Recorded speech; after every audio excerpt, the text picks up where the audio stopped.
Fry paneer with little oil. Keep it aside. Fry bread with butter or ghee. After that, cut into a small pieces.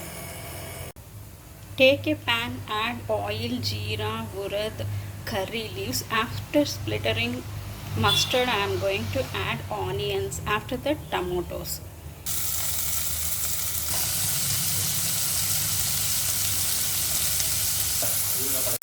Now add little water, salt, chili powder, turmeric powder and garam masala. Now add bread and paneer and mix well.